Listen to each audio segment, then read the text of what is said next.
بسم اللہ الرحمن الرحیم۔ جیسا کہ آپ سب کو پتہ ہے کہ امام مہدی علیہ السلام جب ظہور فرمائیں گے تو ان کے ساتھ جو خاص اصحاب ہوں گے ان کی تعداد 313 ہوگی۔ اور کیا آپ کو پتہ ہے کہ ان 313 میں ایک پاکستان کا بھی ہے، اور وہ کون ہے، کہاں سے ہے، آج کی ویڈیو میں ہم آپ کو بتائیں گے۔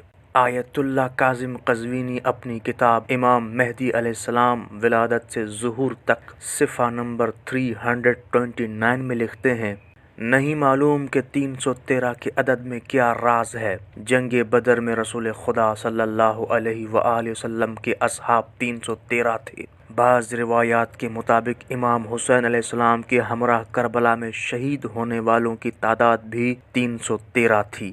اسی طرح امام مہدی علیہ السلام کے مخصوص اصحاب بھی 313 ہوں گے۔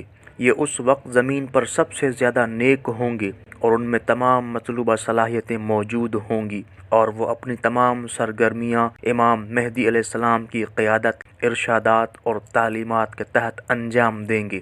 یہ دنیا کے مختلف گوشوں سے اور مختلف علاقوں اور قبائل سے خدا کے چنے ہوئے بندے ہوں گے۔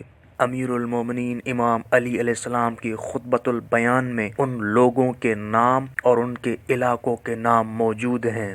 ان میں بعض اسماء غیر معروف ہیں اور بعض آپس میں مشترک ہیں۔ شاید بعض علاقوں کے نام بدل گئے ہوں یا بعض علاقوں کو مستقبل میں ان ناموں سے آباد کیا جائے گا۔ یعنی آیت اللہ کاظم قزوینی بتانا یہ چاہتے ہیں، امیر المومنین علی علیہ السلام کے خطبے میں 313 اصحاب امام مہدی علیہ السلام کے نام اور ان کا مقام بتایا گیا ہے۔ تو ہم اس ویڈیو میں صرف آپ کو وہ نام بتائیں گے جو پاکستان سے ہوگا۔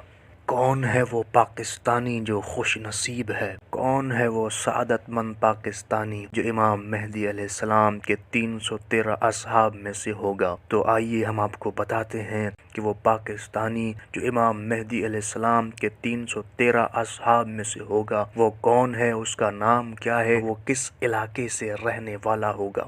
تو آیت اللہ کاظم قزوینی لکھتے ہیں کہ اس خوش نصیب اور سعادت مند صحابی کا نام عبد الرحمن ہے، اور یہ پاکستان کے صوبہ سندھ کا رہنے والا ہے، اور یہ سندھ علاقہ پاکستان کے جنوب میں ہے۔ اب یہ نہیں معلوم کہ یہ عبد الرحمن نامی صحابی جو کہ امام مہدی علیہ السلام کا خاص صحابی ہوگا، یہ پیدا ہو چکا ہے یا اگلے سالوں میں پیدا ہوگا، یہ خدا ہی بہتر جانتا ہے۔ اگلی ویڈیوز میں ہم آپ کو بتائیں گے کہ امام مہدی علیہ السلام کے باقی 312 اصحاب کون ہوں گے اور کہاں سے ہوں گے۔ اس لیے ہمارے چینل شیعہ لائبریری کو سبسکرائب کریں، لائک کریں، کمنٹ کریں اور شیئر کریں۔ بہت شکریہ۔